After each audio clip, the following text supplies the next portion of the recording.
I'm scared. I just... Look at this. This is where I gotta go. I don't even... The sun's starting to go down now. I mean, at least there's still light, but... There's just nothing. Look at this.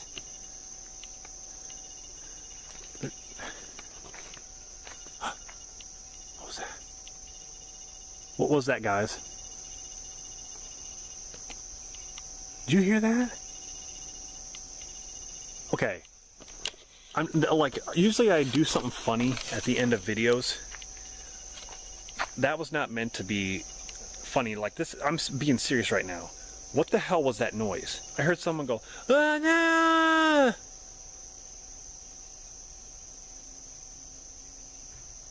I swear to God. I don't hear it. I hear cackling, like Josh did.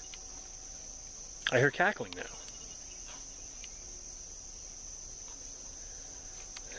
I'll see you guys if I get home. Maybe I won't be able to continue my channel. Maybe I'll be out here just walking in fucking circles. I don't know. I'm not following no damn compass, I know that.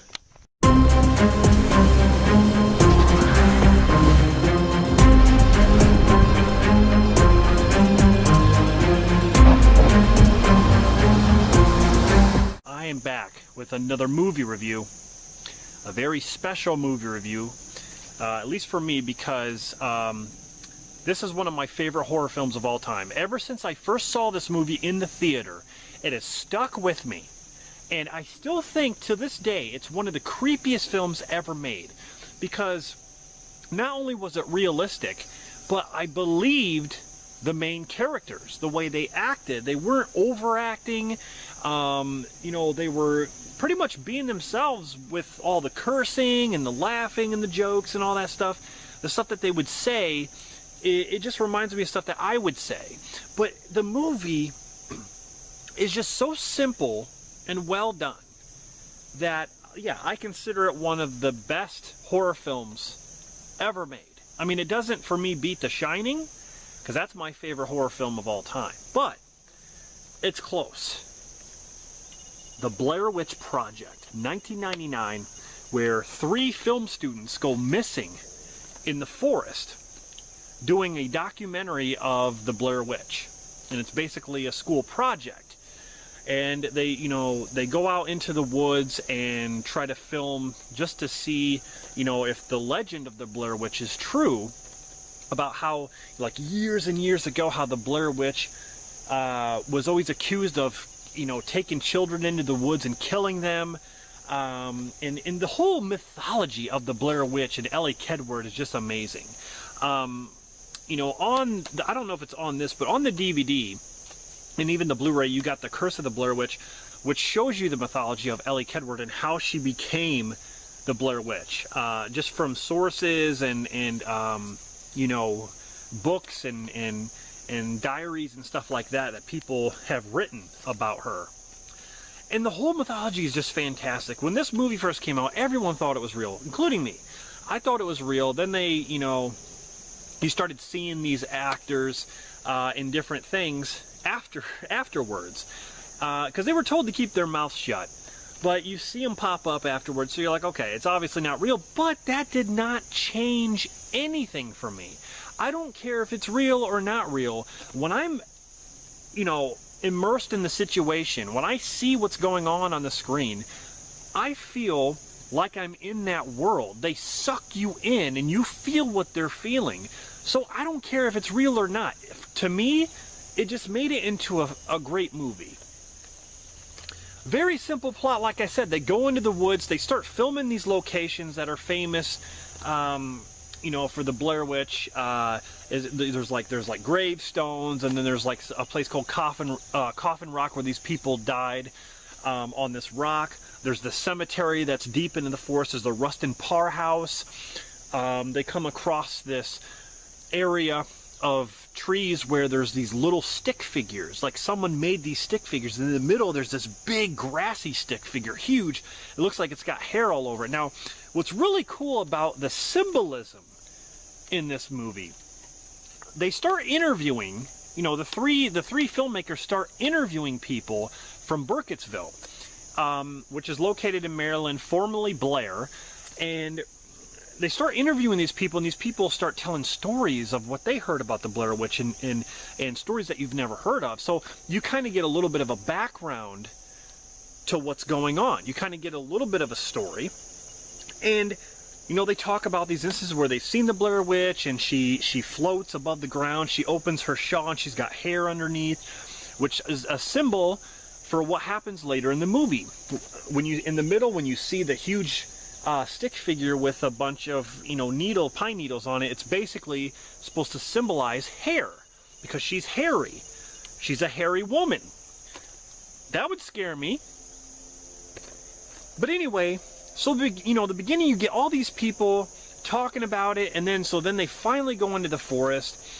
And what I like, it's kind of like Paranormal Activity. You know, every night gets worse. It progresses. You know, the first night they start hearing sounds like this.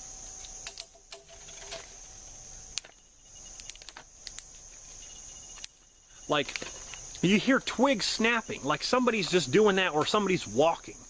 And they're like, oh, it's just a deer. It's just a deer.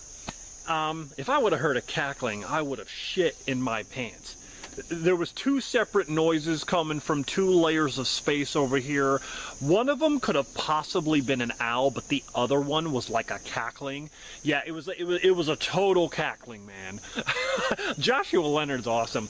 You know,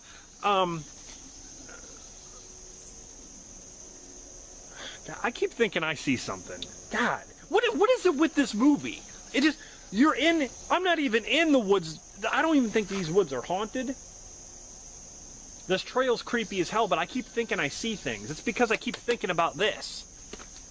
See how this scarred me for life. Oh my God. Anyway, so they go in the forest. Every night gets worse. They start hearing more sounds and different things. They start getting scared. You know, they go to the cemetery part, and one of them knocks this pile of rocks over, which, you know, a lot of people who've seen this movie pretty much, you know, I think that was the instance when they knocked those rocks over. That's when the Blair Witch came after them. I don't know if the Blair Witch would have done anything to this group, if they would have just respected the area. I don't know. But the fact that they knocked the rocks over was kind of like a disrespect thing. So the Blair Witch is basically hunting them. And you don't ever get to see the witch. There's actually one part in this movie where you were supposed to see the witch when I forgot who it was who pans really quick. I don't know if it was Josh who pans like this, and then you hear Heather saying, "Oh my God, what the fuck is that? What the fuck is that?" And you're supposed to be seeing something, but you don't really. I've paused the video several times in that spot. You don't see nothing because it's going like this, and it's very dark, and you can't really see what's going on, but you were supposed to see something, and I'm so glad that they showed nothing. I don't want to see the Blair Witch, just like the new Blair Witch movie. That was horse shit. I don't want to see the Blair Witch. It's scarier not seeing and not knowing. You're just hearing sounds. You're hearing babies crying. You're hearing kids laughing. The scariest part of this movie is when they're in the tent and you hear, and like all of a sudden you see them hitting the tent and stuff like that. There's no fucking baby out there, man. There's no fucking baby out there. Okay. Oh, there's no fucking baby out there. I'd be saying the same thing after I shit my pants, because that's exactly what I'd be doing. There'd be a big pile of shit right there on the ground. I'd be stepping in it, and I wouldn't even want to move. I'd be so scared. I mean, this movie just affects you in that way, just from the sounds and just the reality of the situation. 3 people who get lost. They start following the map. They start following the compass. And for some reason, they head in one direction and they end up at the same spot again. Even by following the creek. There's a creek right here. Now, if I were to follow this creek from here and go down that way where the creek only goes, logically, I should end up from point A to point B, right? I should end up down there, not where I am right now. Logically speaking. In this movie, they do the same thing with this tree trunk, but they end up back where they were. And she's like, "That's not the same log." And he's like, "It is, it's the same one. Open your eyes." And she's like, "It is the same log." They've been going in circles. The witch has been fucking with their compass, or just their sense of direction. So they've been going in circles. There's a lot of theories surrounding, like, the whole Blair Witch Forest, like it's another dimension, and there's a whole bunch of theories on what's going on. But the cool thing is that no one has a definitive answer. It leaves you thinking about what could be possible with this situation. I love that. I love just dwelling on that point. So, you know, they're going around in circles, they're being fucked with at night, you hear sounds, and then all of a sudden, one of the scenes that really gets me is you see Josh, and then it cuts, and then it shows Heather yelling his name like he's gone. Like it just showed them at night in the tent. He's like, I want mashed potatoes and a piece of ass. And then all of a sudden it cuts, and then he's gone. And then you hear Josh in the distance yelling for help. I remember seeing that in the movie theater. And that scream he does, I mean, like if I heard that right now, oh my God, no way, no way, sorry, I'm out.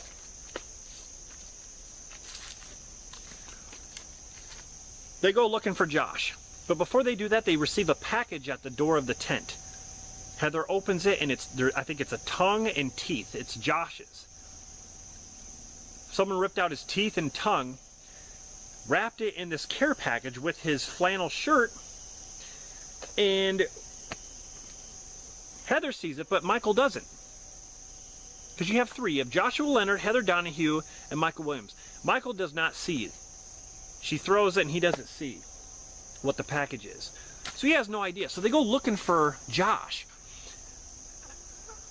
And you have the scene where everyone makes fun of the, you know, the booger scene where Heather's, you know, she's cold and her nose is running, and she's like, I'm so sorry for everything that has happened because it was my project. And I insisted that we go on. I insisted. And now look where we're at because of me. Hungry, cold, and hunted. And so that was an emotional scene. She did a good job, Heather Donahue did. She did a good job with that. Oh my God, I just saw a ground squirrel creep up on me. She did a good job with that, okay? And so the third act of the film is crazy. They go into the Rustin Parr house, supposedly, where they tell the story in the beginning about how Rustin Parr used to take two kids in the basement. He made one stand in the corner because he couldn't take the eyes watching him. And then he'd kill the other one, and then he'd take the one out of the corner and kill that one right after. And it was voices that was telling him to do it. Basically, the voices of the Blair Witch. And the third act basically mimics that story. And you can hear Josh's voice in the house. The house is the creepiest part. That's like one of the creepiest parts. This movie is so memorable. There's the picture of the like the big stick figure with the hair on it. This film, it's been spoofed so many times. They've tried to spoof this movie, and they've tried to make, you know, comedies out of it and stuff like that. It just got old after a while. They made like the Erotic Witch Project and, you know, stupid things like that. It just got so old to where, you know, I appreciated this movie a lot more, even nowadays. Like, you know, people hate on this movie. There's like, oh, it wasn't scary at all, and it was, you know, the acting was ridiculous. I mean, you compare this, the acting in this movie, compare this to other found footage films nowadays, the acting is superior in this movie, in my opinion. The acting is superior compared to some of these other ones. The Devil Inside, you know, movies like that. It doesn't work nowadays. It just seems like they cannot get it. That's the thing this had going for it, is that it was realistic in that view, and the actors, they were themselves. That's what I loved about it. So, I love this movie. If I had to rate this movie, I would probably give it a 10, the same as The Shining. You know, and The Shining, I just like more things about that movie than this, but this is definitely close. I mean, it's definitely close. The Shining will always remain my very favorite, you know, my very first favorite horror film. But this is, you know, right up there. I love this movie. Everything about it, the lore, the, you know, the actors who did it, the creators and all that, just all the scenes in this film are just fantastic and creepy at the same time. You know, then they made Blair Witch 2, Book of Shadows, and then they made that Blair Witch, supposed to be like a sequel so many years later.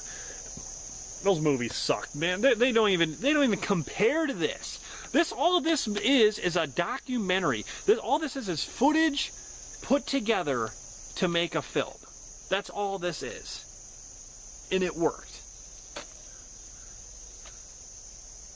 In October of 1994, 3 student filmmakers disappeared in the woods near Burkittsville, Maryland, while shooting a documentary. A year later, their footage was found. Now, how can that not creep you out? That alone, that paragraph is enough to make you want to watch this film. So, that is the Blair Witch Project. I'm out here in the forest because I thought it would be fitting. So, I hope you guys enjoyed this movie. Tell me what you think about this movie, honestly. Okay? Don't jump on the bandwagon for anything and say, you know, other people hate it, I'm going to hate it too. Just be honest. What do you think of the Blair Witch Project? Like I've already told you, it's one of my favorites. One of my favorite horror films. I own this on DVD, VHS, and Blu-ray. I love it so much. You guys got to check this out. Look how creepy this looks. Look at that. I don't know why that just looks creepy to me. The tree, the roots are overgrown on the outside of the ledge there. See that? And it's like a hole underneath there. But whenever I look at this creek, it's like I just am reminded of the Blair Witch. Just for some reason. I don't know, it's awesome. Anyway, guys, hope you enjoyed this review of the Blair Witch. I'm definitely going to be reviewing the other 2 Blair Witch films. And I'm not sure when those are going to be out, but I'm definitely going to get on that. So yeah, hope you guys enjoyed this. Let me know in the comments what you thought. Stay tuned for more videos, more reviews, more top 10s, more different kinds of things. You know, subscribe. And I appreciate you guys watching. I really do. I appreciate it every single day, every single view, every single comment you guys leave. I appreciate it. And yeah, so let's continue this on. Let's keep going with this. I'm going to be cranking out the video, so stay tuned. See you next time.